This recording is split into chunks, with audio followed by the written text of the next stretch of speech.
College and you.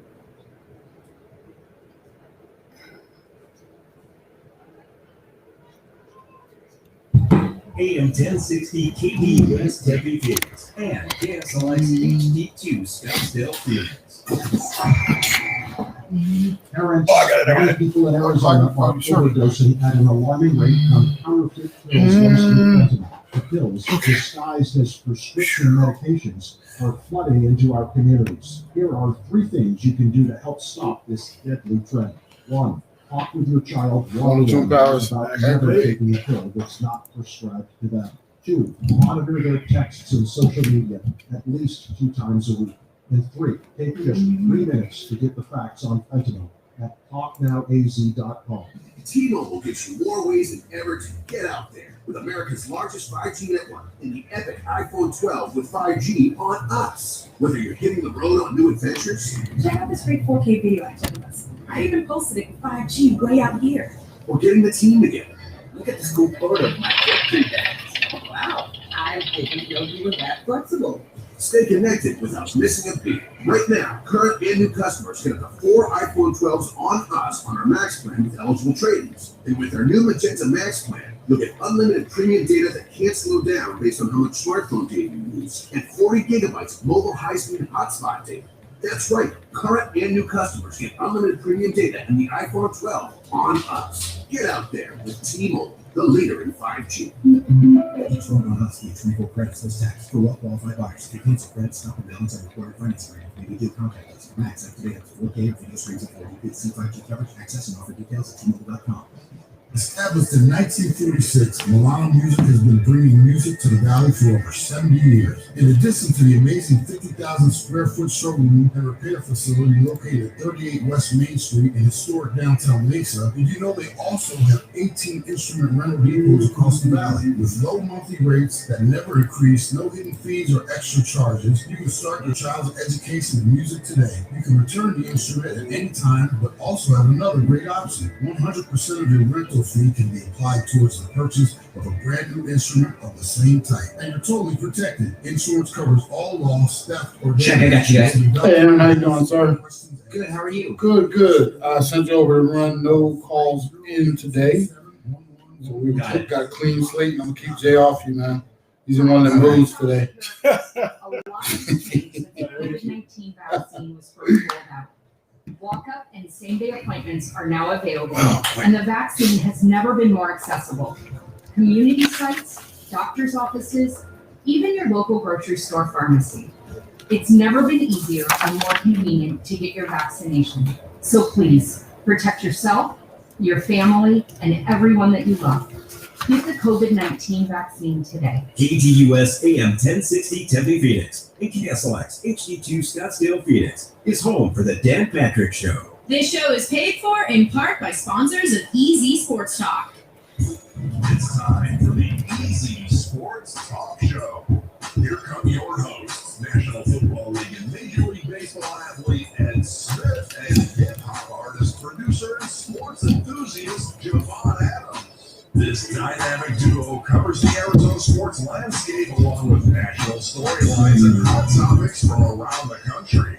Easy Sports Talk takes you beyond the usual scores and highlights, but behind the curtain look at the world of sports by knowledge with honest, fun-filled commentary. Easy Sports Talk, built for both the avid and casual sports fan. Now, here are your hosts, Ed Easy Smith and Javon J. Love Adams.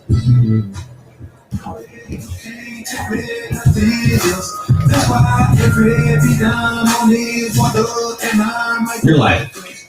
And welcome to the Easy Sports Talk Show. Appreciate you hanging out with Easy and Jay on this beautiful but hot Saturday afternoon out here in the desert or wherever you may be catching us. Yes, sir. Great show ahead and a lot to talk about. Season get ready to kick off for the Cardinals in a couple of weeks. Before we get into that, if you want to jump on with us, give us a call on the Easy Sports Talk hotline, 602-260-1060. Aaron is behind the glass, as always, waiting on your call. If you want to tweet at us at the Easy Sports Talk and at Ed Smith Speaks and Javon Love, and that's Love with L-U-V. So, a lot of action going on around the NFL today. Yeah. had some last night. Yeah. I want to kick this show off by asking you a question and leading you into some insight that I might have here, okay? Okay.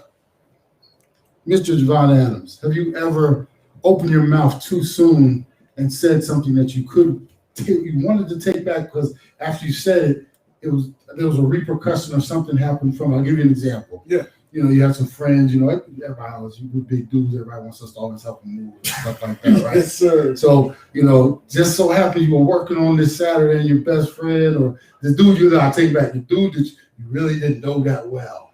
Your homie, like for me and you know, it's like, I don't care, you ask me. If I can drag one leg, I'm come help you out, right? Yeah, for sure. But for this dude, it's like, you ain't giving up my Saturday for this dude, right? Right. So, you know, just coincidentally, you were working that Saturday and you couldn't do it, you know, and just, you know, you want to be that dude. Hey, man, I'm sorry I can't help you out with that move on Saturday, bro. You know, I really wish I could. Man, I'm glad you brought that up. Man, we just, bruh, you know, because let me backtrack. You said to him, I'm sorry, you know, wish I could have helped you, man, if you doing it on Sunday. You know, I would be right there. Bro, I'm glad you brought that up. Guess what? The truck we was renting, we couldn't get it on Saturday, but we got it on Sunday, bro. We're going to be picking it up like 5:30 in the morning and getting it kicked off. You said you was off, right? Too late to take it back, right, bro? Too late to take it back, right? Ooh, yeah. All right, so we had a little incident here where your boy, and you know where I'm going with this too. Yeah, Cardinals getting ready to head over to New Orleans for the final preseason game. yes, sir. You know, the last, whether it be tune-up or the what do we call it, the Dress rehearsal, however you're going to handle it, right? Well, prior to the game, Kingsbury comes right out. He's like, you know, yeah, Kyler Murray's not going to play in that game. And he actually went deep with this quote. I got to read this quote right for verbatim. He's ready to go. He's a very good quarterback. He made the Pro Bowl last year. I feel very confident in his abilities this year. Let me ask you a question first. What does last year have to do with this year's preparation, right? right? All right. Yeah. Now, let me backtrack a little bit to my story. If Kingsbury had known that the game, because the Cardinals game got canceled because of Hurricane Ida, I think it is, right. breaching the Gulf over there. The hurricane is not a joking matter, but I thought you was about to say the itis. I swear, I was what? What are you talking about, Too bro? much red, Dave Chappelle. I just got me. But so the game was canceled. Their team was already on the plane heading over there. The Saints were like, look, this is going to hit. We don't feel like going through this. You know, too much safety concern for fans. Everybody involved. We're going to cancel the game. So the game was canceled. Yes. But the cat is already out of the bag. Kingsbury's already, because you and I talked about this, and I hate to be like dragging on this, but our quarterback and our team has not shown me diddly squat in this preseason to let me know that they're even remotely prepared. Your boy Kyler's already come out, can't stand preseason, don't know why he's playing in it. Meanwhile, last night, Patrick Mahomes, The good and the bad of it. Go ahead. the full half Yes. of quarterbacking. Did he get hurt or something? No. But they played your nephew's team, Yeah. and why is his name escaping me? The quarterback for the Cousins? Yeah, Cousins, and he had a very lackluster performance. Yeah, but he still got some work But that's in. what you got to get to work in for. That's what it's for. You gotta work So it out. if Kingsbury had a do-over with, because what happened was now they canceled the game. Now I'm questioning him severely because he had no plan on playing Kyler Murray. And it was almost like if he just kept his mouth shut for a little while longer, he could have been like, yeah, I'll play him, man. I was going to play him, and that was our plan. Unfortunately, Ida got in the way. Ida's got in the way, and we couldn't. But he'd already let the cat out the bag, and for me, that's a bad sign, bro. I'm looking real quick, and I'll let you talk on this. Yeah. Give me your opinion. Last week's performance by Murray. So this is what you're going to do. You're going to continue to practice, right? You're going to go into the regular season, with your starting young quarterback. Mm-hmm. He's thrown 4 passes in the preseason, had 9 total snaps, 1 under center, minus 2 yards completion, whatever it is, sacked twice, fumbled once.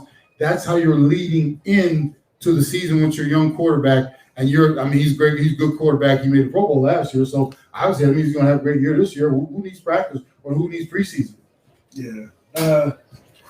Yeah, this could all be for naught if they come out game one and the offense is high flying, and that would be great.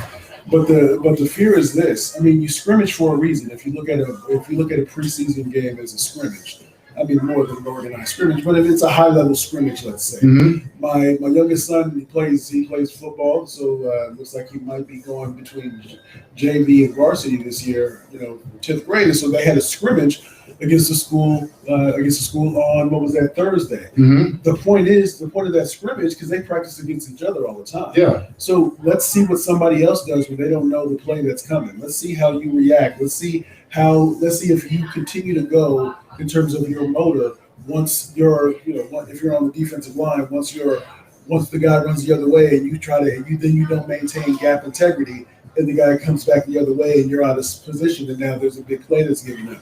Let's see if you can try to look off the defender. Let's see if you can try all these different things that come into play when it's the dress rehearsal, when it's you're walking through, as you did last week. I think with using the theater analogy, that you want to see how is everybody going. I know you say your lines when we in the room. Can you say your lines when the lights are on, even though you don't have the full costume on? And that's the concern, because we know that there are things that he needs to improve on. There are expectations on the team. I don't care what you say. We know that it comes. I believe, and I've heard locally that some other people don't believe that the seat is as hot as like say you might be. We're going to talk about that too. But I think it's kind of a necessary evil. But I guess the flip would be, we know that Dak didn't play because Dak has that shoulder issue. But then you have Ezekiel Elliott, right? I mean, so sometimes you have these, but he's been in the league for X amount of years. If you're putting in the same amount of preparation, and over the last, say 3 years in a row, you've been putting in a certain level of preparation, and you've had X, the results have been X plus 1, meaning you met the minimum metric plus something. So you're doing above and beyond in terms of what your contemporaries are doing. Then there's a certain level of, okay, you've been doing this 3 years, you're cool. All right, so we'll hold you out because I believe that you can get that work, and I believe that you can do that. But I don't know, the collar's not there in my mind yet. You know that old saying, keeping up with the Joneses? Yes. Right? Yes. I don't care what the Joneses are doing in this situation, because we have a football team that we saw what happened last year as far as the 6-3 start, and then they just fizzled down the stretch, right? Right. They are not a football team, in my opinion, that can't come into the season like their hair is not on fire. Right. You have to come out, and you don't get that by practice. Let me stress this one more time, Jay. The difference between practice, which are scripted, your quarterback is wearing a red jersey. Nobody can touch him. You can't even get near a quarterback in practice. The pass rushers are instructed. You do your rush. You make sure you go wide and stay away from our quarterback. We don't want you anywhere near him. Right. Now the tempo is going to be increased. These guys have not seen tempo. They've seen your first team offense. Yeah. I've seen 9 plays of what the tempo is going to look like. And preseason tempo is not regular season tempo. I keep stressing that as well. Right. So we've got 9 plays under our belt. We're going to send them in because they've been having good practices supposedly. And now we're going to be expected to go full tilt. And for me, this is a cry on leadership for me, because this is something where Kingsbury's got to be smarter than this. Right. And to me, this, I mean, I'll ask you this quick. We got about a minute and a half left. Why this sense of entitlement and prima donna-ness, if that's a word, from our quarterback? Tell me what he's done to deserve that type of treatment already this young in his career. Maybe I'm overstepping. Well, I think we're the sum total of our life events, right? So you get to, it's like that person that comes into a room that's super confident, they could have been born with that, but there are certain things that have happened along the way that have given them extraordinary levels of confidence. Same thing that can be said with, I think it's possible that when you have somebody like a Kyler that has been told that he's been great for so long, and then you begin to not only believe that you're great, and hopefully the work ethic continues to get there to be able to try to match, to be extraordinary as opposed to just average.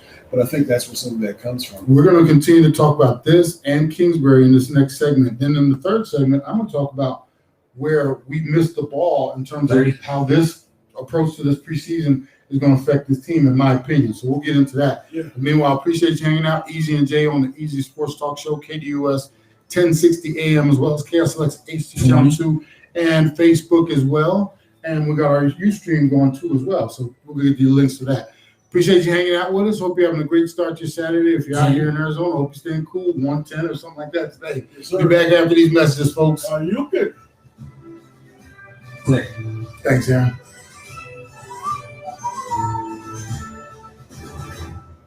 Catch Bob Kemp in the Sports Zone.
Your life. Let that play for a minute, man. Oh, snap.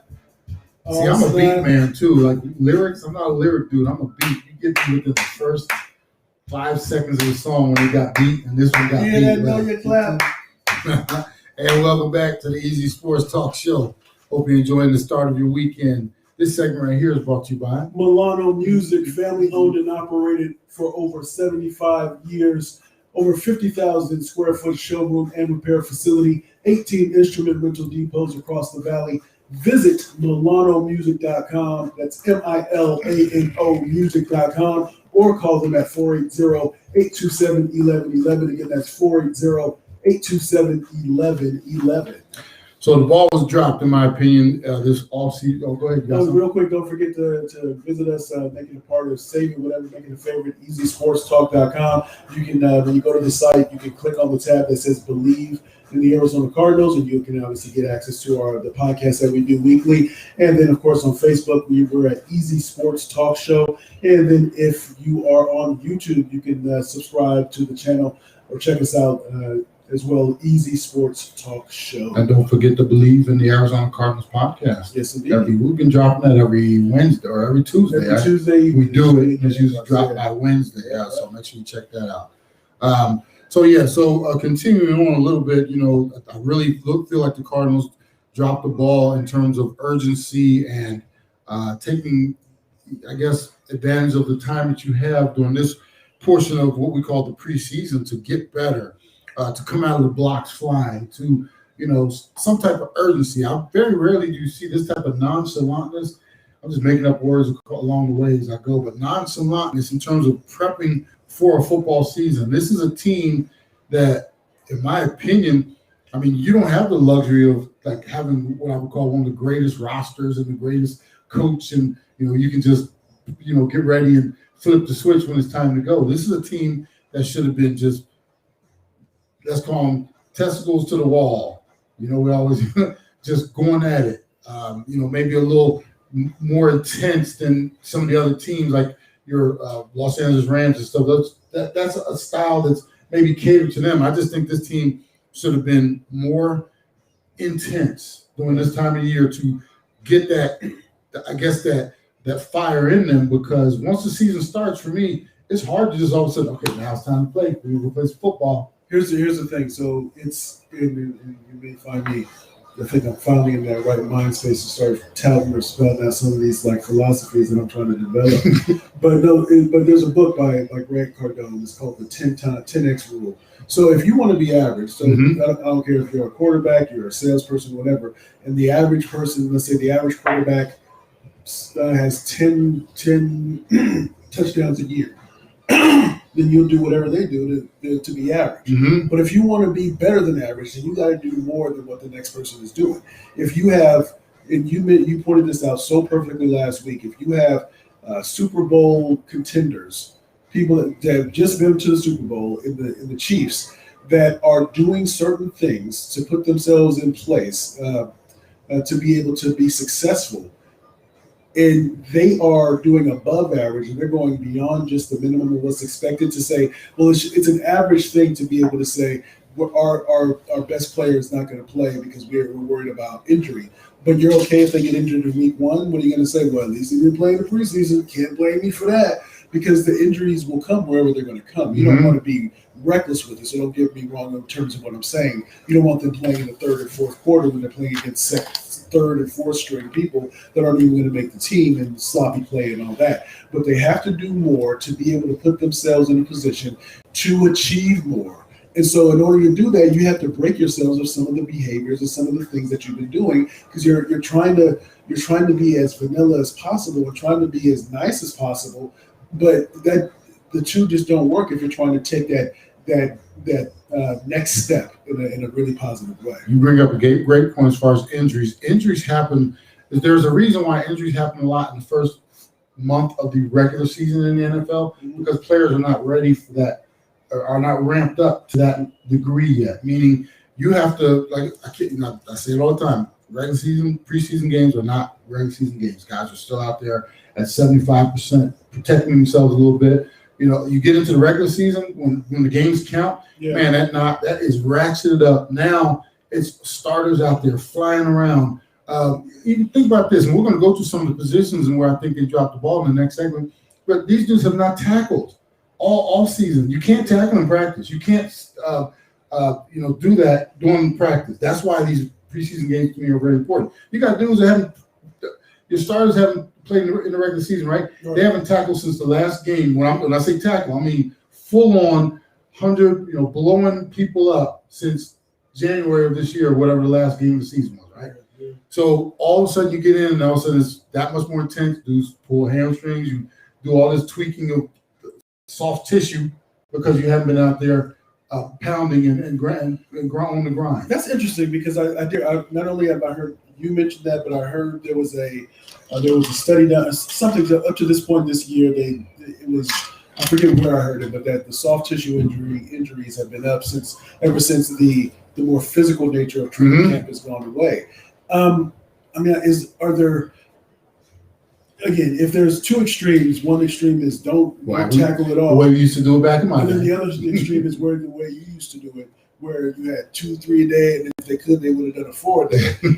There has to be some happy medium where you're still getting that, you're still trying to find that balance between not just taking the body and putting it through the most intense rigors, but at least putting the body, how do you grow? You get in uncomfortable situations, you get in uncomfortable states. So you're tackling and you're trying to go through the soreness and try to get used to it. There has to be something to it because we're too far, I think, on the other side. It's like building calluses, dog. You got to go through Now, I'll tell you what the issue is. It's these new age coaches versus the old school coaches. You got a Bill Belichick who still runs a tough camp. You got an Andy Reid who still runs a tough camp. Right. Now, what are the common denominator between those two dudes? Their teams are always prepared. They're physical. They come out the box flying. Now, these teams that want to take it, camp cupcake and all that kind of stuff, we're going to see the first week of the season. We'll keep track of it. How many of those soft tissue injuries, how sloppy they look out there on the field because they're not prepared and not ready. Now, real quick. The sloppiness, real quick. Go ahead. The sloppiness, couldn't that be attributed to not if you're not going to be physical in practice, then at least let me get you out here in these preseason games so you can be physical and you can understand it. We can use that as a teachable moment. Absolutely. When we're looking at film. So if you're not getting them out there to do it, and you're just going to say, you see what what's my man Colt McCoy? You see how Colt dropped back there? What I want you to do is do this. What I want you to do, see how he looked to the left? I want you to look to the left as well before you look back to the right. Can you remember that? Yes, I can remember. They call it repetitions for a reason. You're memory. supposed to get out there and do the repetitions to get the muscle memory and all that. Now, real quick, I want to talk before we locomotion too. Now I want we kind of talked about Kyler Murray. I'm not letting Cliff Kingsbury off the hook here. Right. You know what Cliff has done, in my opinion? He's let because this is remember we talked about. Kime was the dude who was putting all the ingredients together, right? During the offseason. And he was basically like, forget the future. This is all about the now. That's why you go out and find an AJ Green, a JJ Watt. You sign off because his job was on the line. We all know that, right? Right. Same thing goes for Cliff Kingsbury, but now because of his lack of urgency and leadership, what I consider, and kind of letting the players kind of dictate, he's opened up a door for when the time comes, at some point, Kime is going to be like, well, we really weren't prepared this year, and I'm looking at coach and leadership, and the way we handled the offseason and the preseason, we need more than that. We got to get these guys more prepared and ready. And quick to be thrown up. Oh, bruh, and you basically just opened up the door. Kime is already in his office working on the script because I guarantee you, him and ownership are looking. And they're already documenting everything. Like, wow, this doesn't look good. But what about this though? Because this has to be plausible too, right? So you're Kime and I'm Kingsbury. You call me into your office and I say, hey, so we're going to play Kyler today. You say, nah, I'm not really feeling that. Okay, but we playing him today, right? No, I'm not really feeling that. And so you tell me, and again, I'm Kingsbury. You tell me not to play him, or you tell me kind of how to do this, and I listen to you. Hold on, okay. I listen to you, and then it fails. And then because you can say, well, the coach didn't play him, blah, blah, blah. Because you're thinking, well, if he was real, you would have given him some pushback, dog, but you didn't give me no pushback. So I know it's a different situation, but I can appreciate where you're coming from. Because you imagine, like, Bill Belichick basically is GM/head coach. Yes. Andy Reid, same thing. Mike Tomlin. Mike Tomlin. Okay. Same. Can you imagine somebody, GM or somebody, coming in and telling him what he is or isn't going to do? Yeah. He was looking at them like they were crazy. Like, well, wait a minute. You are responsible for putting the team together. I'm responsible for running this on the field. He'd be like, get out of my face. This is what I'm doing. And, with all due respect, he probably would say, but, so here's the thing. If Kingsbury is soft enough where you can push him around like that, or if you're letting them dictate, he's not the right man for the job in the first place. If somebody's coming into my office and, hey, come here, I had a thought about how we're going to handle this. I'd be like, well, I'm glad you had thoughts about it, but I've already got that plan pretty much put together. Baseball. Well, and that's same thing. They send them text messages when you get the call that says you pick up the phone, have him throw a slider. Click. Oh my goodness! No, he's throwing 90 pitches. Get him out of there now. Yeah. Okay, he's got a no-hitter. What? All right, hey, we're gonna take this break. Got some interesting stuff on the backside here of this segment as well. Appreciate you hanging out. Easy and J, Easy Sports Talk, KDUS 1060 AM as well as KSLX, AC Channel 2, Channel 2, 1.7. And Facebook. Be back after this message. I'm going fast there. Click.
Your life. And welcome back to the Easy Sports Talk Show. Hope you have a good start to your weekend. Appreciate you hanging out with us on this hot Saturday out here in Arizona. This I used to sing this song all around high school. Did you really? It's got I like the mix up though. I like the little, Yeah. This segment right here is brought to you by Colt Artisan Beverage Company, one of the first to launch nitrogen-infused coffee. They offer everything from specialty coffees and a botanical infusion line of caffeine and sugar-free brewed beverages. Call Colt Coffee at 623-434-0939 or visit ColtCoffeeRoaster.com. Again, that's ColtCoffeeRoaster.com for more information. So we're going to stay on the Cardinals a little bit here. No preseason action to watch today. Game against the New Orleans Saints was canceled due to Hurricane Ida coming through, which I think would have been sitting on the bench because he played. He played. He played in week 2. Yeah, he's been balling. He's looked pretty good. New body shape, eating them W's up. Yeah. Well, actually, he stopped eating them W's. That's why he lost all that weight. He's so. He got that eye surgery. Yeah. Got that LASIK. But he did look good though. And the other quarterbacks around the league, and I'm gonna stop beating that dead horse, but other quarterbacks around the league are getting that work. And even Kirk Cousins, he didn't look good, but I mean, you can see trying to get some work in, and enthusiastic about at least trying to get work in most instances. Yeah. We won't get a chance to see our young quarterback again. Obviously, game canceled, but they weren't going to play him in the first place. That's the part that gets me. And so this segment, I had some thoughts. I wanted to talk about the different. First off, in my opinion, like the first month of the season for the Cardinals is going to look like preseason. That's it. It really is. For the Cardinals and teams that follow a similar path, right? A similar approach to doing their preseason and holding people out, because that's where you're trying to find that rhythm. And it's the margin for error is so thin. The margins between the good, the bad to fair to good to great teams. Well, from good to great, I think it's kind of maybe a larger margin, but it's very thin, man. So every game counts. Well, like last year, look at last year. Every game counts. Yeah. And what I wanted to do this segment is just talk about the individual positions and how they might suffer to start off this season. For instance, our offensive line. If you talk about our first team offensive line, that's if everybody was out there doing that 3 in and out, or the three series they had that were all 1 of 3 and outs, right? Right. So you're basically saying your offensive line has played maybe a handful of snaps. Let's give them the benefit of the doubt. Say they stayed out there a little extra. Let's give them 20 snaps during the entire preseason, right? Right. You and I have talked for years about what it takes to make a good offensive line. These dudes have to know, each other's cycles. If one of them has gas, the other one's stomach should be hurting.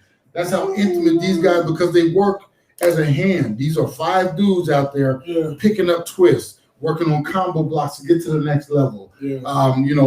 Picking up blitzes off the corner, all these different things to protect your quarterback. They have done absolutely none of it so far this offseason, right? Yeah. And I once again, in practice, it doesn't mean anything. And you had an example. I was watching my son playing both offensive and defensive line, so he's playing guard, and so I think it was left guard. And so one of the things he was doing was, so after the snap, he would try to jab his right hand with the defender coming in.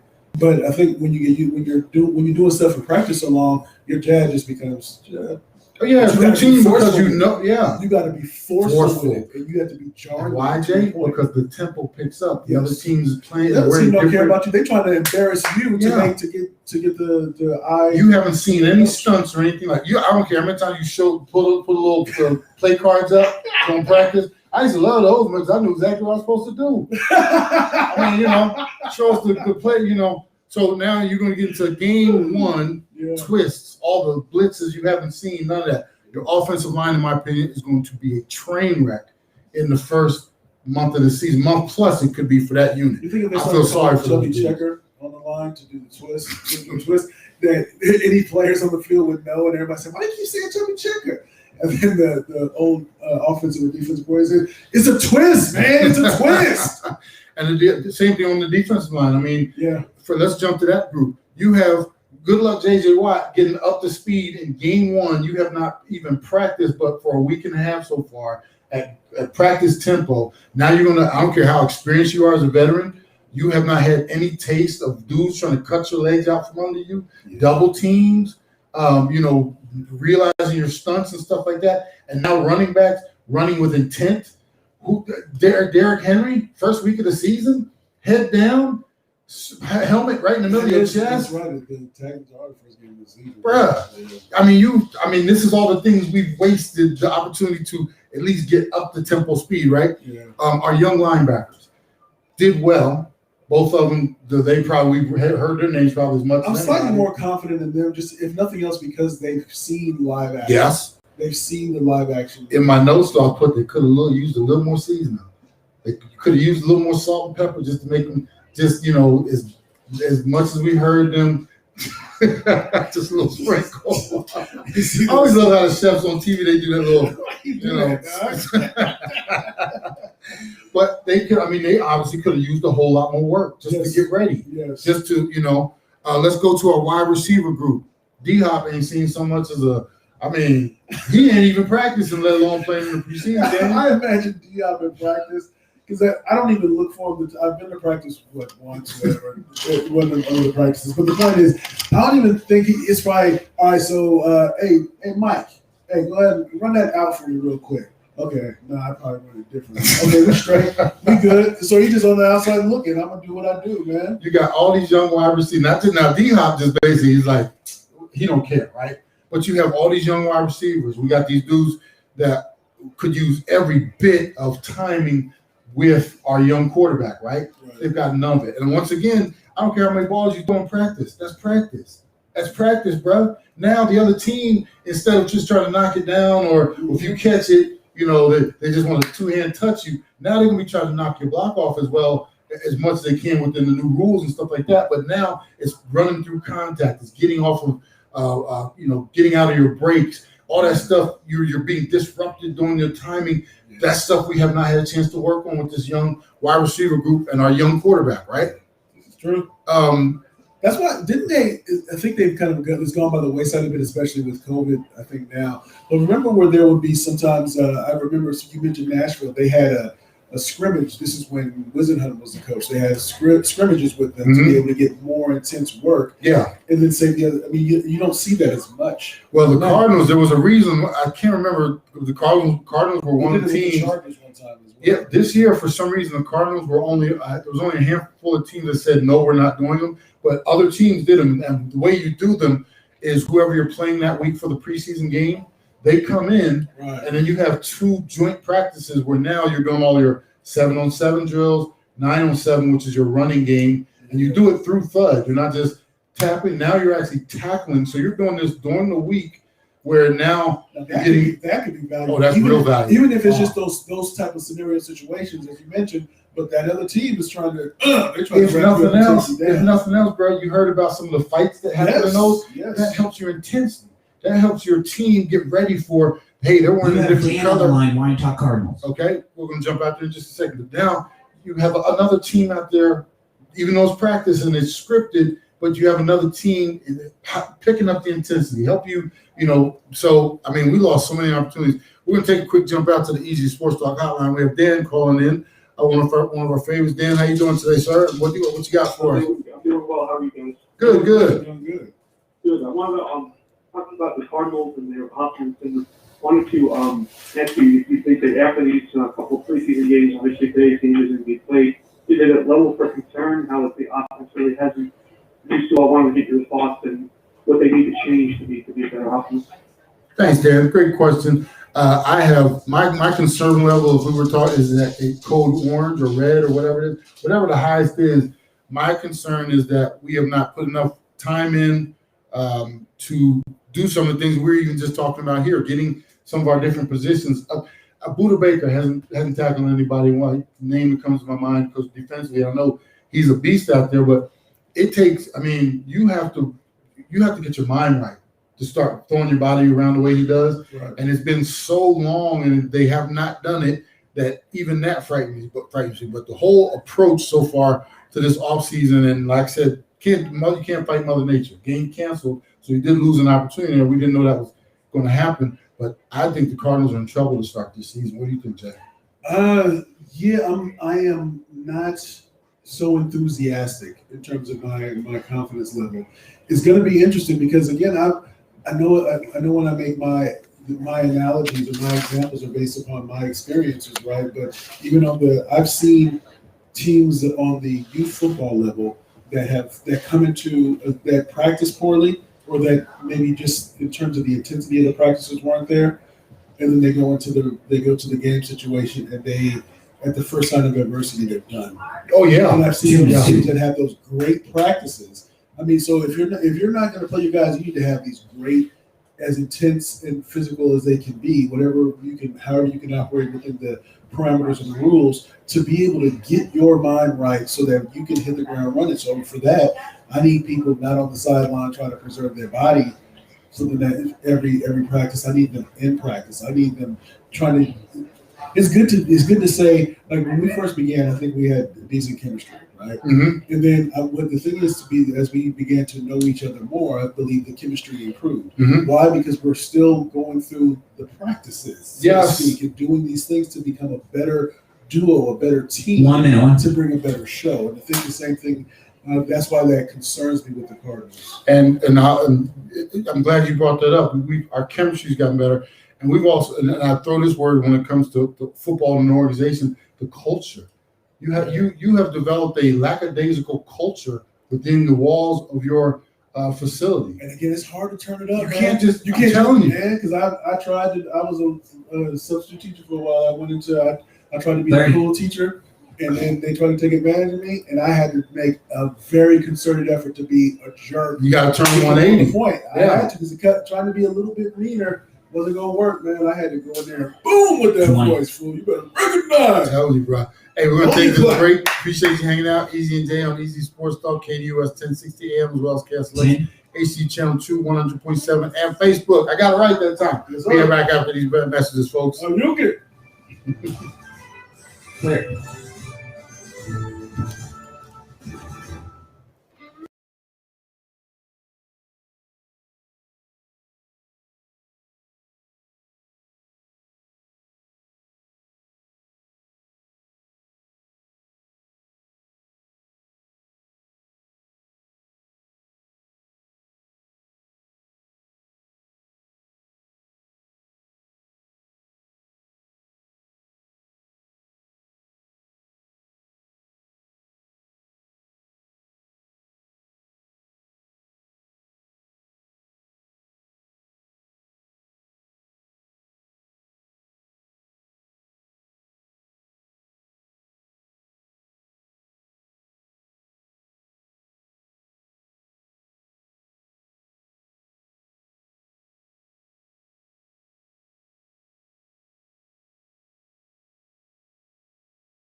Let her make a dub.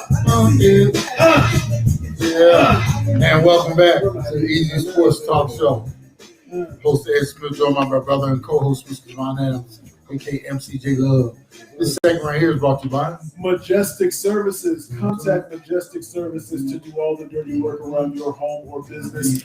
Majestic Services will pressure wash your driveways, awnings, pool decks, sidewalks, receiving decks. If you have a garage, the garage as well in there as well. So call Majestic Services at 602-614-9401. Again, 602-614-9401, or go to majesticservices.net for your free, no obligation quote today. And we appreciate the call in from Dan last segment. Again, if you want to get at us on the Easy Sports Talk hotline, 602-260-1060. If you want to tweet at us at the Easy Sports Talk, at Ed Smith Speaks, and Javon Love, and that's Love with LUV. So a lot of stuff going on, or I should say not going on the field this weekend, but some things off the field as far as the Cardinals caught my attention. Thought we'd give a little talk to them.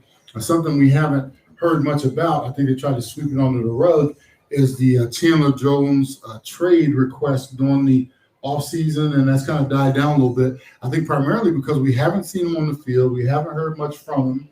He's just been, one of the starters sitting and waiting for the regular season to start. Yep. But those rumors kick up every now and when something happens with another team and they throw all those speculations out there. And the Jets had an injury this past week. I can't remember their D-line or defensive end, but they, all of a sudden now, perfect spot for Chandler. This could be a perfect spot for Chandler Jones. The Jets could make that trade. And so those are flying around there. My question is, if we get off to a slow start, if things are not good, these talks are only going. It's like a movie Fan of the Flames. Yes. Because it's going to be a train wreck here.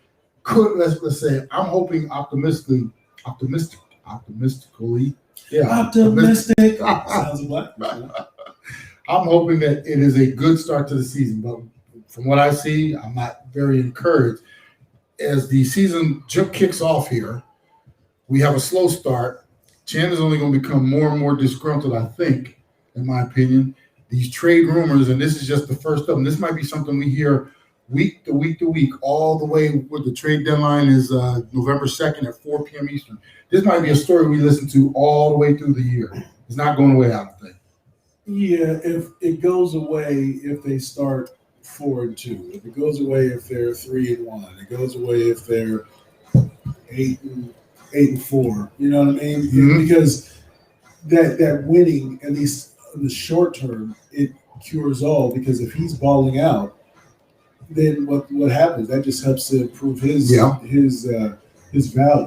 It's I always wonder, because you've been in the locker room, how is it? Have you ever seen a situation of somebody being interviewed, one of your teammates, and then all of a sudden information comes out, you see it in the paper that there's a unknown source? You thinking that was you, dude? That was you. There ain't nobody secret source except unknown and unnamed source except for you. Where it's the agent saying, hey, you know the Jets. I just want to let you know, reporter, that the Jets just let so and so go. I mean, that might be a good spot for Chandler. You didn't hear that from me though. Yeah.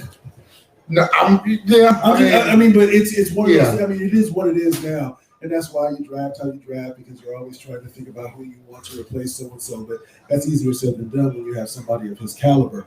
But if they win, and you won't have to worry about it, because you would be a fool to.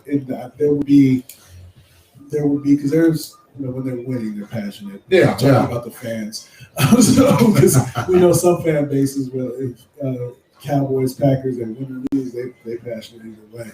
But it's they would go ballistic if you had a winning record and you traded that man. Oh, absolutely. I don't think there's no way he's getting out, or they're going to let him go if things are going well here. Yeah. Because the other thing you got to remember, Kime's job is hanging by a thread to a certain degree as well. He has to be on point in terms of how he navigates the season, free agency wise. And the other thing, we're going to find out they're going to be making these cuts because it comes this Tuesday, minus a game to evaluate. It becomes really tricky when you're letting the back end of your roster go. And when there's some tough decisions wide receiver wise and different things. So Kime's job is going to be right along with Kingsbury. They're going to be making some decisions here over the next few days that could come back and bite them both in the butt. I'm telling you, man, it's interesting the both sides of it. I've been in situations where I have seen people wronged. This is kind of an interesting transition. Seeing people wronged. I've also been in positions where everybody was cool with the person, even me, being the person that they were cool with, and then I had to discipline you or I had to let you go. And now my jovial nature is what they hate. What they hated in the first place, right? So or then let's say they go to become management, and then all of a sudden they realize how hard it is, or maybe you're running a business, or you're hiring an agent, whatever it is, and you have to fire that person, and then all of a sudden you're the person that gets built out, you're the person that gets raked over the coals. And it's interesting to me, given the fact that oftentimes the ultimate means of respect, and correct me if I'm wrong, when it comes to an athlete, is the number of commas that are in your check, right? The number of commas that are in your check, how big that is. And so if you get re-signed or if you've been taken care of in that way, that's what you look at. And you can tell me that you gave me a nice locker and all that stuff, or that I can see you on your chest. See you on my chest. But but the ultimate sign is when you pay me that money. And I think the man who just recently trashed the GM got paid, right? He got paid while he was here. So I don't understand why you bugging out like that. You're talking about Patrick Peterson. He has been ripping Steve Keim while up in with his new team, Minnesota. And I need to be in touch with the nephew. I got to find out how that whole thing is going. But they're going to be here. We ain't gonna quote him. No. So if you find out, it's going to be happenstance. How he finds out, it ain't going to be to his nephew. But this is going to make for an interesting match, because the second game of the season is the Vikings coming here to play the Cardinals. And Patrick Peterson has made no qualms. He's had no qualms about trashing Keim straight up, talking about how bad of a GM he is. And I think some of it comes, when Patrick when they were trying to make their decision. I read this little article we have up in front of us. When they were trying to make their decision on his future, they basically told him, we're trying to figure out the cap and do different things. Hold tight, we'll take care of you. And Keim basically went out and signed J.J. Watt with some money. Still didn't sign Peterson. Peterson actually reached out to him and got no response text-wise and all that kind of stuff. And then when Peterson eventually left, all of a sudden Keim wanted to send him a text. And it was his turn to ignore him. So there were some bitter feelings leaving the door. And I mean, Patrick Peterson, you can't be getting F's in class, coming in late in curfew, and then want to come to me and say, "Hey, I feel that you're not respecting me in my opinion." And you're speaking on Patrick Peterson's last couple of years here were not what you call at that upper level. He had not, and here's the thing: not only did he step back physically, leadership wise, he was nowhere to be seen or found. If you're part of that C on the chest, and if you get paid while you have that, and then you get that C, that's part of that. That leadership is part of it, right? Again, I could be not just during the good times, but during the bad times especially. Because marriages and relationships are up and down and all that stuff, and workout regimens are up and down. You can't just say I had a bad workout, so I'm not going to do it no more. You got to go through it. So the point is that you're having these issues. And so instead of you get cryptic on what you're doing with your tweets and your Instagram and changing this and snakes in the grass and all this stuff, and then you ask to be traded, and then everybody comes down on you. You say, "All right, my bad," but you really all the stuff that you're doing. Well, we could try to repair it as long as we don't have, as long as it doesn't become a pattern, right? But it became a pattern, and so then when you want your money. Yeah, I'm gonna get to you, dog. But I remember how you just made me feel. I remember what you just put me through, or put the organization through. That's human nature. So that's the drive. And when it comes down to business, if I give you this money, you gonna act a fool again, dog? Because I'm trying to do these things to run this business. You got businesses, you know how it works, right? So you can't just because an employee says, "Hey, you give me 16 an hour, I want 20." All right, let me get back to you, man. You know what it all comes down to, Jay? Are you willing to look in the mirror and critique yourself just like you want to critique others? Every time we talk in this scenario, you remember the Dave Chappelle episode when he had the camera and you look in the mirror, you look at Yeah. yourself in the mirror, and he had the six pack.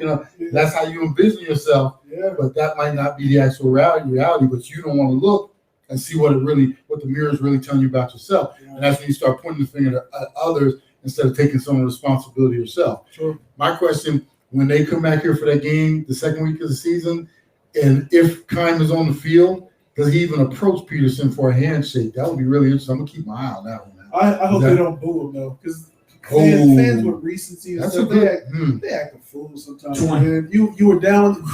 As a fan, you were down with him. Just because he doesn't want to be on your team doesn't mean it's some affront to you and your sensibilities. Wow. All right, 1 hour down, 1 to go. Appreciate you hanging out. Easy and Jay on the Easy Sports Talk Show, KDOS 1060 AM as well as KSLX HD Channel 2, 100.7. Be back after these messages, folks. Okay. 1 down, 2 to go. Appreciate you hanging out with us.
Show. How you expect me to get hyped when you mellow me out like this? I'm about to get some boots. Get some of those boots. It's sad. Oh yeah! Just walk around. Oh yeah! Appreciate you hanging out. Easy and Jay on the Easy Sports Talk Show. Where you might be hanging out with us, whether it's on the radio station out here, KDUS 1060 AM, KSLX HD channel 1.7, or checking us out on Facebook or our Restream. Yep. So yeah, we're on YouTube, Easy Sports Talk Show. You can check us out. Actually, we're live on Twitter as well, and then also, of course, Facebook is Easy Sports Talk Show, and then our website is easysportstalk.com. Go there. Articles will be coming up, different things, but also you can access. If they believe in the Arizona Cardinals, that's one way in which you can do that. If you're on our podcast, believe in the Arizona Cardinals. You just click on the appropriate tab, and then you can listen and enjoy. So what we're going to be doing is next week we're going to actually be making our picks for the Cardinals because next week is. Are we here next week? Yeah. Okay. We're actually. We're there's a week in between. Yeah. Yes. So we're actually, just as a program alert, there's going to be on September 11th, Saturday, September the 11th, the NAU Lumberjacks are taking on South Dakota. They're going to be on the road, but the pregame is at 10 o'clock and kickoff is at 11 here on 1060 KDUS 1060 AM. So we're going to be off that week, which means we're going to be off for the first week. Like the NFL season kicks off that Thursday, but the first full Sunday is on the 12th. And who knows, we might do something. We'll let y'all know next week. Might do something. Maybe just about Ustream or something like that. Live. Yeah. We might go live. But as far as being here on 1060, we'll actually Art is all set. Art's on the line. Okay. We'll be absent, but we will be back the following week. But what we're going to do is next week, we're actually going to do our officially picks for the season, give you our prognostications on what 2021 might look like for the Arizona Cardinals. We were actually pretty accurate last year, even though we took a beating early in the year. But we'll so we're going to go through the whole schedule, give you our final assumptions on what the Cardinals' record might be. And that way we can be held accountable at the end of the year on how far off or how far on we are. So yeah, we're going to talk a little baseball in a minute, but before that, we're going to jump out to the Easy Sports Talk hotline. Got our man, Brother Art, on the line. What's going on, Brother Art? Man, y'all ruffle my feathers this morning. Talking about Patrick Peterson. Okay. Has been. Listen to me. And you know this, huh? You cannot play sports in the state, the great state of Arizona, be involved in no domestic violence, no DUIs, no PEDs, and none of that. They gonna run you up out of here. XFR members, Jason Kidd, the list goes on. True. But about that dude, man, let it go, bro. They don't even talk about you no more. You're not even a top 20 cornerback anymore. He's a has-been, like I said. He needs to just let the chip sell. He's on a 1-year deal anyway. Of course we don't want to re-sign you when you throwing us under the bridge, and I'm a lifelong Cardinals fan. You used to be a Raiders fan, so they moved out of LA. But my dad brought me out here, man. First year Cardinals fan, and I've been riding with the Cardinals when you can get free seats at ASU Stadium. You be lucky to get the shade. If you can get there early, you get that shade, and that one, I think it was the southwest. If you can get that section, the way in the bleachers, these nosebleeds. But Patrick Peterson, let it go. He's going to get torched. He's not even the best cornerback on this team that he's on now. Let alone it. How dare you, dude? The people believe in you, they pay for that. Time is coming. If you don't win this year, come back, Kingsbury going. They better go get Eric Henry. You heard it here first, man. And like I said, I ain't even worried studying the Cardinals. We should go 10-6, no less than 9-7. And we're going to sweep the Rams and we're going to sweep Seattle. You heard it there first. I'm telling you, man. I'm telling you. And Fitzgerald's going to come back in the middle of the season. We might win 11 games, man. So it is what it is, man. But Patrick has been, let it go, man. He washed up. If Deion Sanders ain't pumping your ass up no more, you know you done up. All right. He sound like Matthew. When Matthew left from down here, he got in this Instagram Twitter war with me. I'm like, dude, we didn't run you off. You ran yourself off. You took less money.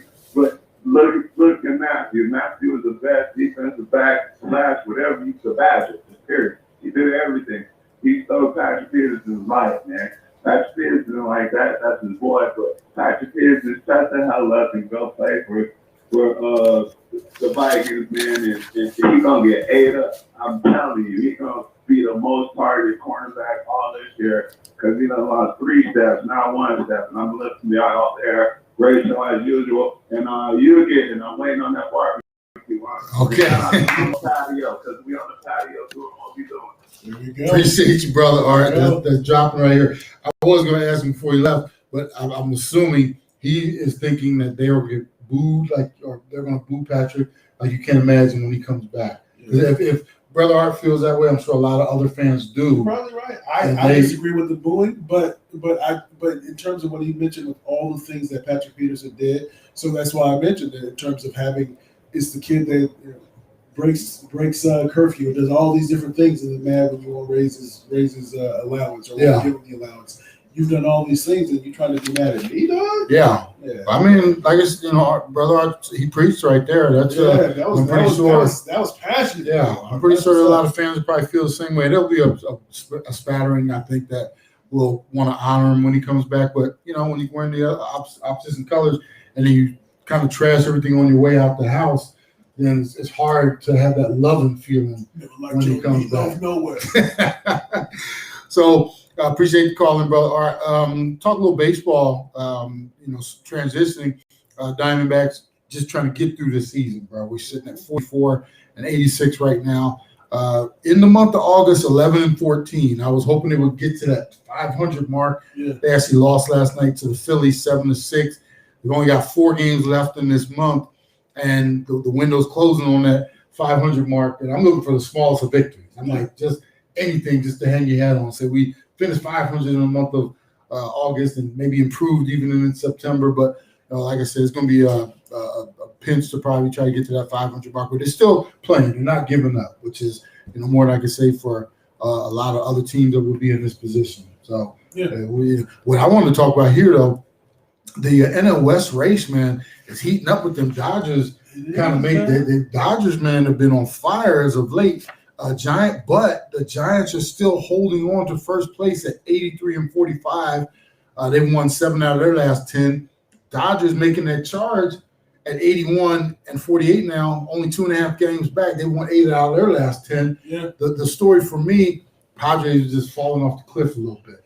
Padres with all that money they spent and the pitching, the hitting, I told you in the beginning of the season, right? I said they go through this with all those expectations, all that money. With that money comes expectations. Yeah. So they better get to the playoffs, at least get to the playoffs, and do a little bit of damage. Otherwise, Padres management is gonna say, "No, this is not meant to be. We're just gonna blow it up." It's too. They are quick. Historically, they are quick to say. You got to give it at least 2 years. I would say, They've actually fallen off the pace. They're actually 15 back of the Giants right now. 2 and 8 in their last 10, which is but here's the kicker: they're only 2 games back of the wild card, and I found this surprising. The Reds, the Cincinnati Reds, are actually holding the second wild card spot right now behind the Dodgers, who are running away obviously, but they're chasing the Giants. But the Reds are 71 and 59, only a couple games in front of the Padres. So we could actually get all 3 teams, at least 3 teams from our division from this NL West into the playoffs. Now, the kicker is Dodgers and Giants. Mm-hmm. You don't want any part of that one-game play-in, man. Oh, yeah. That's why I can't understand. You battle for 162 and you, quote-unquote, make the playoffs, and the next day you could be going home. 2 days later. I don't care. If I made the playoffs, I may have been in the one-game play-in or whatever it is. But that does suck, though. I always thought, wait a minute. So you were going to get all this far and say, all right, cool, you got it this far. We have these certain tiers, so of course you're not positioned right later. Okay, but we're gonna give you one game. Let's see what you can do. Imagine this. Imagine the best restaurant you've ever eaten at, right? You waited and got reservations, and you're gonna spend a pretty penny when you go there, right? Yeah. You're gonna spend a grip. Yeah. But you're excited because that's the best steak or seafood or everything, whatever you've had, right? Mm-hmm. You get there, they sit you down, get your little appetizer real quick, then your main course is coming, right? They bring it out, and you get to have one bite. You take one bite, and it's like, okay, and the waiter comes and takes the plate where you're like, whoa. I'm just saying, but you still got to pay the whole tab, too. So they basically, You know how I just had a thought. I just envisioned myself sitting at a restaurant eating a medium rare. Nigga just cut your steak for you, that one piece, and then all of a sudden you get, bruh, just melt in your mouth. They come take that plate away. You're like, whoa. And then first thing they say, here's the bill, sir, for that 162. Man, that is hilarious. I think Aaron probably even envisioned that. Aaron can envision that too. I'll be ready to fight with that though. 1 minute of one of these Marvel movies, and then they say that's it, Aaron, and then you out. You'd be upset. Especially if you heard the review, the previews and everything. It's like the best movie ever made up, and you get to watch the turn. Was it the what they call it? You get to watch the preview or whatever they call it. That's it. Yeah, that's it. Yeah. So we're gonna keep track of that race because Yankees won 13 in a row. They're closing in. I think they actually have a wild card spot right now, but they were written off earlier in the season, and here they come storming back. So we're gonna watch. So we're gonna get in. This is my time of year as far as baseball, as far as when the playoff races start to gel. So we're gonna keep track of those. When we come back, we're gonna talk about some other form of baseball that I love. Just hold out, folks. We're gonna get into it. Hey, appreciate you. I'm passionate, bro. Man, hey. Gonna take this break. Be back after these messages. Appreciate you hanging out, Easy and Jay on the Easy Sports Talk Show. Hope you're having a great weekend so far. You can. Clear. Sports encyclopedias. Well, we've got the Talking Sports version on the Sports Zone. Weekdays 9 to 11 a.m. on KTUS AM 1060.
Back to the Easy Sports Talk Show. Yeah. That's good stuff right there.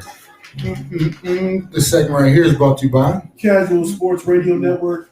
KSRNAZ.com is your destination for the latest updates and in-depth coverage of your Arizona sports teams, including all things Arizona Cardinals for the Bird Gang fan base. Visit KSRNAZ.com for feature articles, great podcasts such as the repurposing of the Easy Sports Talk Show, and music programming such as Microphone Masters, Disposable Arts, and more. Yes, sir.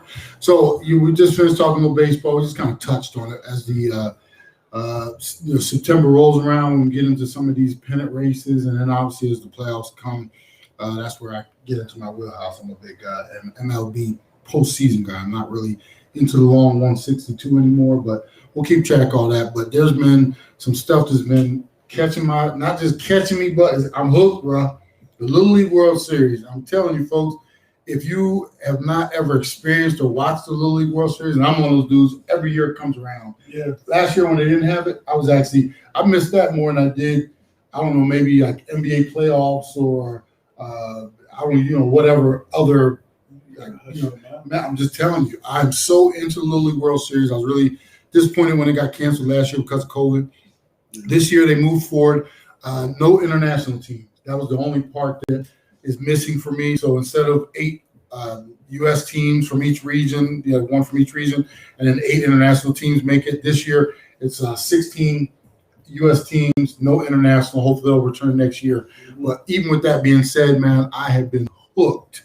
I recorded. I'm not even going to pretend. I actually, whether it's ESPN, ABC, I got them all recorded. Okay. I will go do my errands in the afternoon, and I'll watch the game like when I'm in the office during the day, stop it, and when I come back after running errands, picking Quentin up or whatever, boom, I'm right where I left off. I love me some Little League World Series. Okay. And one of the things that get now today is I guess you call it the championship round for each bracket. They set up 2 brackets, like I said, because there wasn't international. So South Dakota is playing Ohio first. That games are probably started already. And then the back end of it is Hawaii versus Michigan. I love that Hawaii team. I love the way they play ball. Wow. Just so sound and intense. Okay. And just fundamentally, those kids, man, you're talking about making plays. I'm like, damn, that looks like a big league play out there. The phenom of this, and every tournament has that phenom. There's this kid, what's his name here? I got it right here in my notes. Gavin Weir. He's thrown 4 no-hitters in this World Series. I think he struck out like 114 out of 120 some odd, whatever the number is. This dude is unhittable, not eligible to pitch the rest of the weekend because he just finished up his last no-hitter the other day. But everybody around the country has been talking about him. Then one other little piece, I love the little 12-year-old catcher from Texas. Not him, not his. Her name is Ella Bruni. And this little girl, it's one thing to be on the team as a girl, and usually they stick him at second base or out in right field or something like that. Okay. This little girl is one of the best catchers. I watched her throw somebody out who tried to do a straight steal the other day, just came out the box shooting. And just what I like about Little League baseball is, one, you got the little dudes out there on the little field, little dudes and girls out there on the little field, making big league plays, diving. I saw a kid make a stab in the corner, shortstop coming up on the run, throwing, that type of stuff. And then the ball was constantly in play, unlike big league baseball, strikeout, home run, walk. Right. And there's a lot of pass balls because, catchers, pitchers are throwing all over the place, but just constant action. Right. And then watch the families out there and all the emotion and the joy from these kids. That's what gets me, bro. And that's what I wish. You see, I'm talking about baseball. This is how I used to talk about big league baseball. I used to love big league baseball like when I was a kid because of all the action, because of the joy on the field. But big league baseball should actually take a look at this and try to figure out how to get back to that homegrown feeling. When it comes to Little League versus, let's say, I don't know, even college or getting into maybe just more specifically the major leagues, shifts, things like that. You never see that stuff. You'll see the outfield come in, a little hitter that might not have a lot of power. Up the bat, they say, Come on in. Yeah, they bring them in, Bring in. but yeah, you're not doing shifts in Little League baseball. I didn't even think about that kind of stuff. So when do you start to see shifts there? Because these are when Little League it goes up to what 12 or 13 or was it 12. 12. Yeah. So I mean, if you can do things great fundamentally, and you can be able to strategize, I mean that shift. I mean it's legal. So I mean I've always said it. I don't know what your thought about it is. If I put the shift on you. You always hit the ball to left field, and we put that shift on. Then it should be my responsibility to hit it when you ain't. But what's your? Here's the thing: there's no analytics in Little League baseball. I bet you there are. There's some coaches. I would say there are tendencies in Little League baseball. And because of the skill level is obviously Little League skill. Yeah. You have some that shine a little more than others, and there's some teams that are a little more fundamentally sound. But you can't predict, like for instance, I'm watching some of the balls that are called strikes by some of the umpires. Now, in big leagues, catcher sets up deep inside, he wants it buried in there, and the pitcher throws it, maybe a strike way on the outside corner. Umpire won't give you that because you didn't hit your spot. And that's typical. Catcher reaches across, it might still be there, but because he had to reach and you didn't hit your spot here, they'll call the ball. In Little League baseball, I don't care where you're at, catcher sometimes way inside, and they throw it across one. It might still be outside by an inch or two, but because it was, they'll call that a strike. So, there's little differences like that. I said that forces some of these kids to put the ball in play. And like I said, I just love to watch them out there. And if you haven't watched it, you need to check them out. Like I said, I think the first game is already on. So no spoilers. I'm recording. The other last week you was. Hold up, Quentin, I need you to. That's because I forgot, because what is about to walk off the show. I ain't got time for you, Jay. I got to get these Little League in. Now, there's one area I do, and when I was a youngster, and maybe you can help me with this.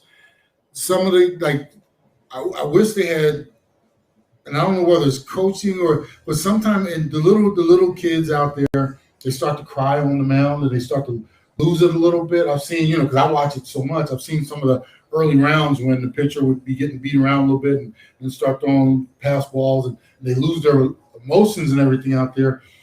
I don't know whether I'm thinking, well, this is an opportunity to maybe we should be teaching them, hey, you suck it up. You got to be a little tougher. Yeah. Whereas, because I see them sometimes I don't know, maybe I'm just thinking too deep in terms of at 12 they should already have control over their those type of emotions, the crying and everything. They got to control some of their emotions, man. So, I don't think we can expect that, but I think it can be teachable in the way that we say, all right, so look, let's get out there and go out there and talk to them. Let's get it together. Let's see what we can do to get through this particular moment and then move on, so that way we can learn from it next time. Because even if you try to get them through that moment, and then let's say that they fail, okay, fine. So, but at least we didn't quit at the first sign that you said, I don't think I can do this, or I suck.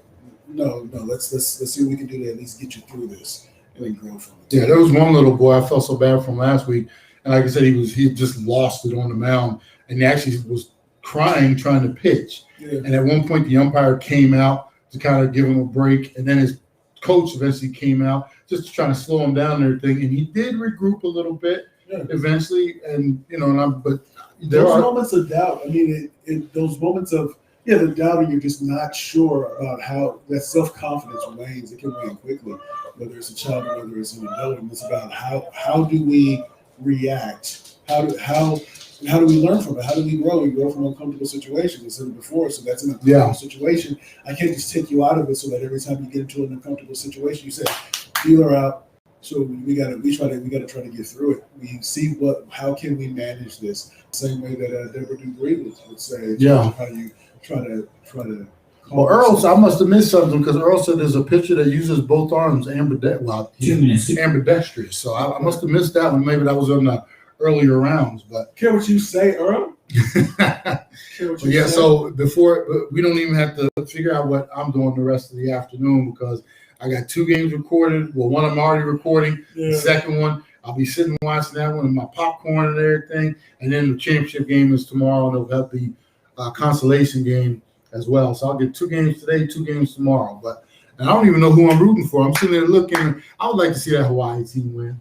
I really would. I like to see Tell the me, Hawaii. man, we gotta get out there. We got to do that. Matter of fact, just to give everybody a heads up. We're trying to go to Hawaii. Well, yeah, no, it's funny you bring it up because Bob, I told you, me and Bob talked earlier. Yes, sir. Bob is trying to set something up for us in Vegas. So just a program alert, everybody. This back is healing not as fast as I would like. I'm still kind of hobbling around, but we're going to get out there. We're thinking about mid-September, maybe even start doing some of our live remotes. And what we might end up doing, I mean, just so I can help Ed out, he can stay here. I'll go to Vegas. I'll go to Hawaii. You ain't going nowhere without me. I'll let him know how to go, man. But yeah, no, Bob is working on something for us, and we want to bring some people out with us too. We're going to possibly do something in Vegas later in the fall, so October, November maybe. So keep an eye out for that. And if you want to come hang out with the boys in Vegas, that's where we might be. But as far as the Valley, we're going to start trying to get out and do some of our remotes and everything as well. So it just depends on how this back continues to progress, I should say. So, but so Little League Baseball. If you haven't watched it, you need to get on it, and you too, Jay. We got another break coming up here. Appreciate you hanging out with Easy and Jay on the Easy Sports Talk Show, KUS 1060, as well as KSLX HD channel 200.7, and Facebook. Be back after these messages, folks. Hope you're having a good start to your weekend so far. You could.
You're live. And welcome back to the Easy Sports Talk Show. So I didn't know much about Michael Beverly and Mays until I got into college. And You got me sitting here all mellow and relaxed. it's the golden time of day, boy. You better just two-stepping. I can't even two-step, but doing the You look like you're gonna be that old dude with the Kango on. Out there. What you know about that, guys? This segment right here is brought to you by Master the Brand Productions. Master the Brand Productions is a multi-service video production company that specializes in unearthing the pain points of your brand and providing digital solutions with relatability to engage your target audience. MTB Productions align themselves with your vision to create amazing video content to highlight your business's entire unique story. For more information, call 623-335-0735. Again, 623-335-0735, or visit www.mtbproductions.com. Again, that's mtbproductions.com. And I think we are corresponding, or we exchanged a couple of back and forth with Mark Twain a couple of weeks ago, and I was asking him, what are you up to? And he was on his way to go get some wind. And so he's a great dude. We were out there in, what was that, out in the other side of the world, damn near Mesa? Mexico, in Mesa, for the fundraiser event. He was out there just, running things and doing a great job. So he does a wonderful job. Well, we had a couple of things, and we're going to get to them because college football is kicking off today. We'll talk a little bit about that. Yeah. But I had a couple of stories that popped up. One of them was actually right before the show.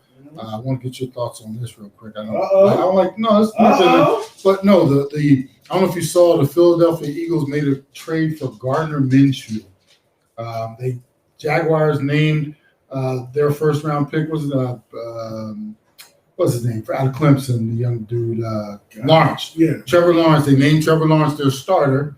So rather than have Minshew sit behind him, I guess they put him out there on the market.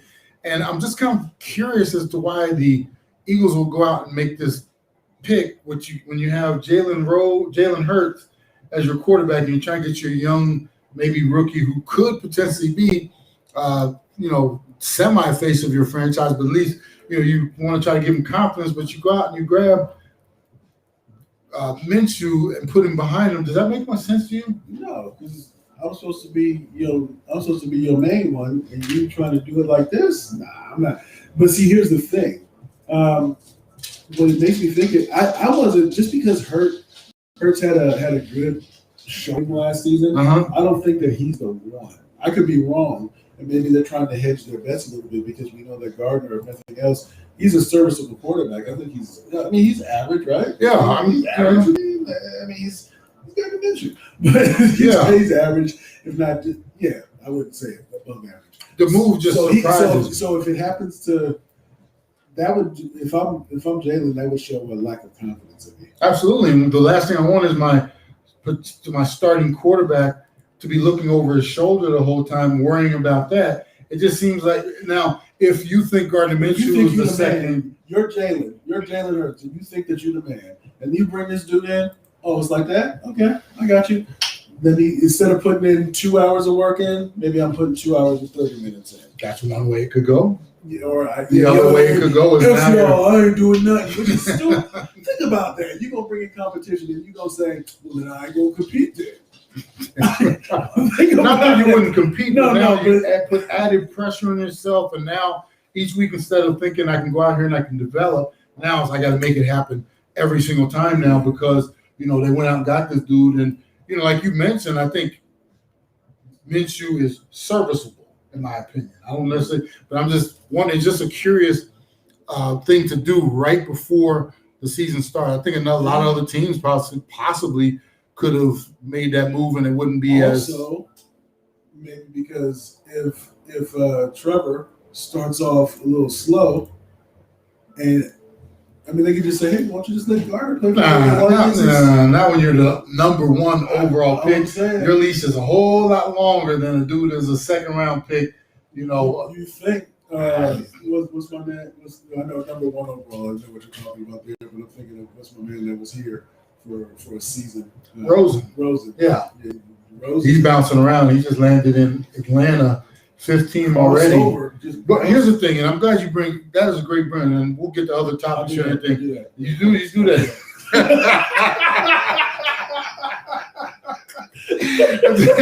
See, that's why I never compliment you on that. Yes, but think about Rosen and his trajectory. Yes. He was a number one pick by this organization, I think around pick 14 or 15 or whatever it is. Mm-hmm. In my opinion, and I don't know what his talent level will ever be, but he got one of the rawest deals I've ever seen, because when he came to this organization a few years ago, the head coach, I mean, we were clueless. What was his name? Wilkes? Yes. Wilkes. And this organization was clueless. One of the worst I've ever seen. We spent that whole season talking about how like they look pathetic. On the field, they look pathetic, ill-prepared. They start off with, what's his name? The other quarterback who they gave all that money to from Oklahoma. Are you talking about a debacle? What's his name? If you can find the name, Ernest, the quarterback for that. Yeah. And they basically paid him to go away. But yeah, his name is Sam Bradford. Sam, there you go. Thank you. I remember. I know if I say this because I know Earl. I think he went ballistic, but he was on the ground when he got sacked, and it just had that look that said, "Nah, dog, I'm out. I'm paying regardless, right? I'm good." Dealer out. Going back to Rosen, he was in a non-winnable. I mean, it was just ridiculous. And Earl said he was picked 10. Yeah. And they actually went up to get him too. But you gave him that to work. Let's just put it this way: he looks like you ever meet a person who went through so much tragedy in their life that they were like scarred and never got off the mat. And that's what looks like has happened to his career so far. He might have actually had a little talent. Say if he went somewhere and was nurtured from the beginning and given an offensive line that could block and some receivers that could catch and a head coach that could coach. I mean, I'm just saying. Give him all the things that are necessary to be successful in life. You gave him a tight end, an offensive line. Just maybe he would have stood a chance. And you look at him now, and I actually have pity for the dude. I'm like, what could have been? And I'm not even saying he could have just been serviceable, like a Gardner Minshew. And now he looks just like. But the thing is that what's always interesting is that the new model is always the better model, right? Yeah. I mean that it's the video game. Your son was playing the new Madden when I came last week, right? Yeah. So think of it this way. So it's. The rookie last year was good, right? No, but there's a new shiny toy. It's the next quarterback that's new. Yeah, we got the same skill set as this one. No, but he's an inch taller, or he's whatever. He went to Clemson. That dude went to Tennessee State. I mean, whatever. But the point is that the further you get away from that, we're going from a prospect to a suspect. There you go. Forget what you say. So he going from the throne being handed to him as being a suspect the first time you get traded, and nobody wants to believe it, which is crazy because people never give people the same kind of grace. This is whatever it's worth that they ask for. They never give it to other people. Oh man! Because I made it this far and I only got it here because of my hard work. No, you got to do it a little bit because of people. The opportunities that present themselves because of your hard work. But if I was to bump into Rosen somewhere on the street, I would give him a hug, bro. I really would, because I mean, I feel for what he's going through, and part of here's the thing: you've met those people who've been scarred before, and then you've bumped into people who are responsible for scarring that person. Yeah, like the Cardinals. I'm looking at them like y'all did this to them.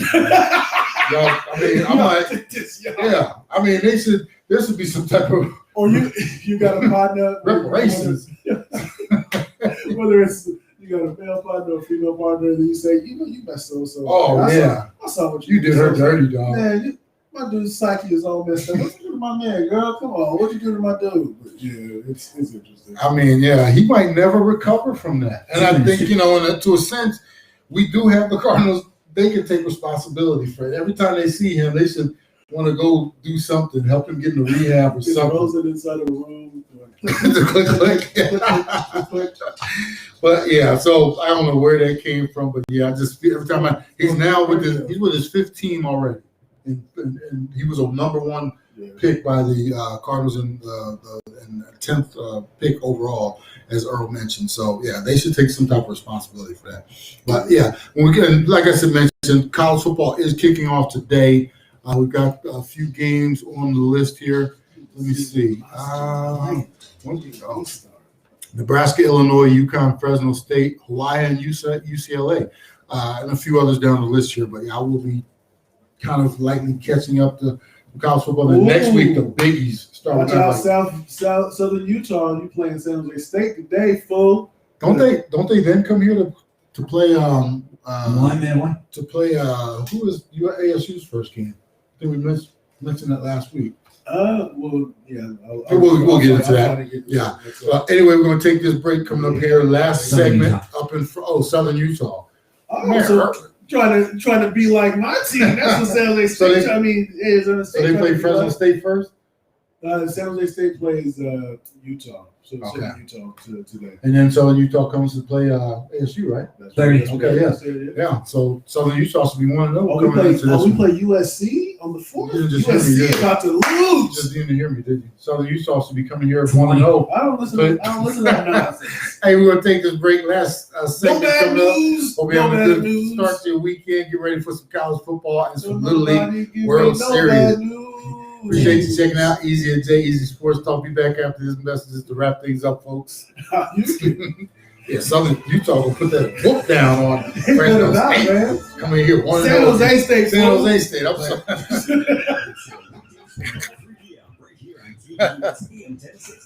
Oh.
me and Jay here on 1060 AM as well as KSLX HD channel 200.7 and Facebook as well.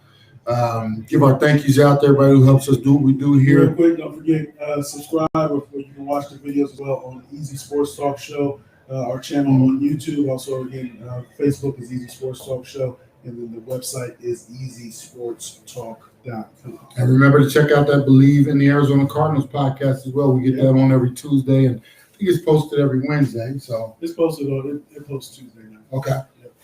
So yeah, I want to give our thank yous out real quick. Thank you to brother Art for calling in earlier, and Dan as well. Appreciate you both. Mike Milano and the Milano family at Milano Music, Hans Schatz, co-artist and beverage company, brother Earl and brother Sean at Casual Sports Network, and brother Felix as well. Coach DeLicio with the Varsity Sports Show. Coach has been getting out there, bro. Yeah. He's been working hard, and this is a busy season too because he's getting ready to go into all the Thursday night games and all that kind of stuff. So one of the hardest working men in the industry. Keep doing your thing, Coach.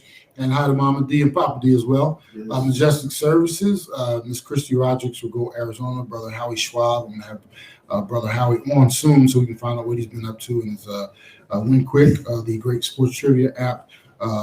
See what he's doing with that and other things. Brother Mark Twain Beaver at MTB Productions, Joanna Rosalie and Ed Cole at Insight Sports and Customer First Solutions. And we're looking to add some sponsors and partners. We're actually in talks with some others, and we'll be bringing those to you as we come along. But if you are a business out there and you like what we do and the exposure and your brand, want to get hooked up with us, go ahead and give us a call. Or send us an email, edgespeaks@gmail.com. And your email? Javon.adams@gmail.com. That's JAV like Victor, ON.adams@gmail.com. Yeah, so be in touch with us. You can go into the Facebook page, the Easy Sports Talk, and be in touch with us as well. If you are a business looking to do some things, especially even with your live remotes and everything, we'll get back out there. And then I want to thank Aaron behind the glass, as always, does a fabulous job. Appreciate you, Aaron, and especially helping us when our old minds can't remember things over here. He was like jolly on the spot. So appreciate you, Aaron.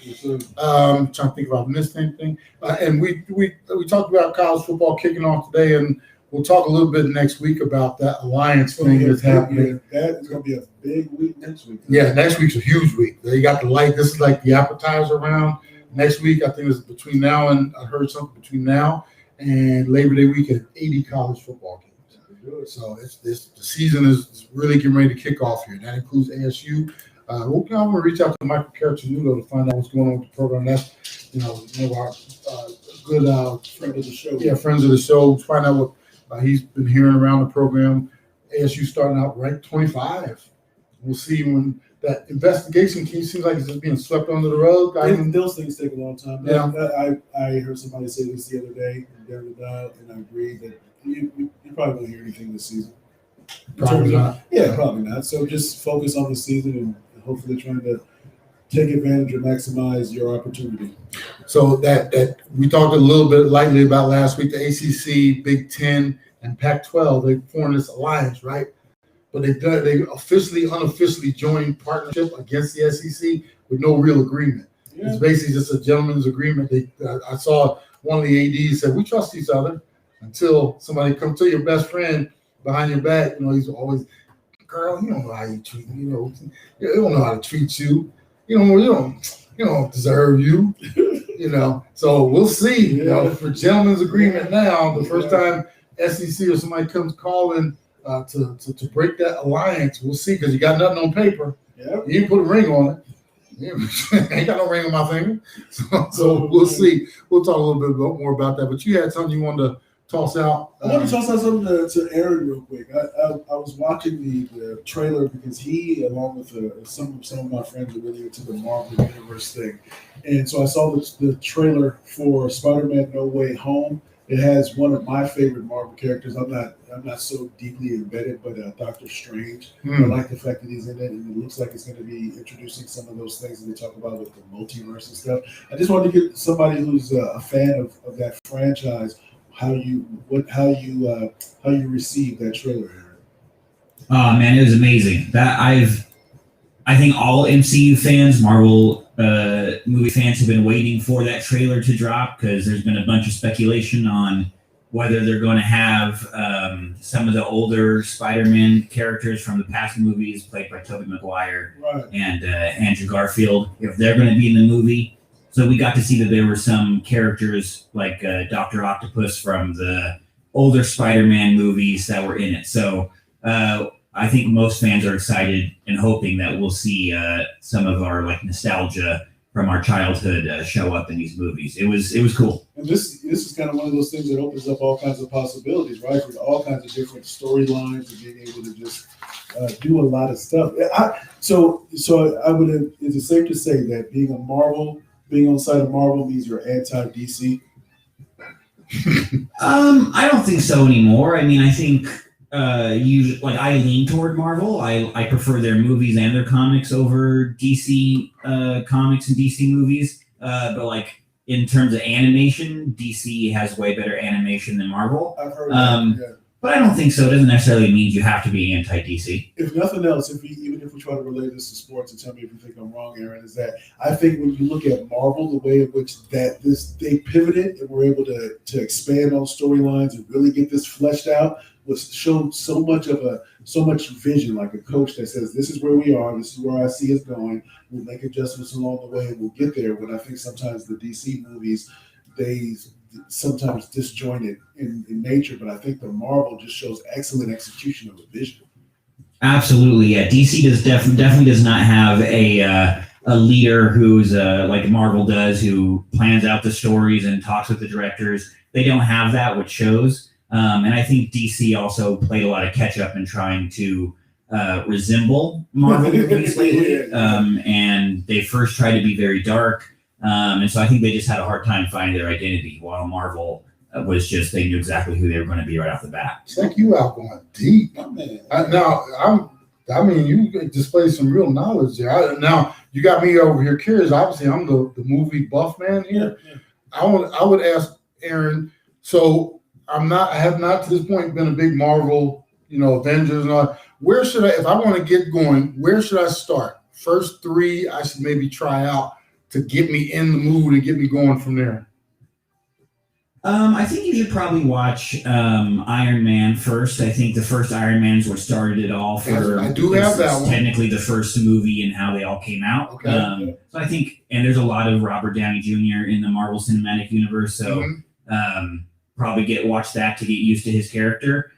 Guardians of the Galaxy is another good one. That kind of it's a bunch of characters that aren't as popular as some of the superheroes in the movie, so the directing style is really cool. So I think those two probably the first I would see, like dip your toe in and see if you like it. Ironically, those are the 2 that I have. I actually have Iron Man.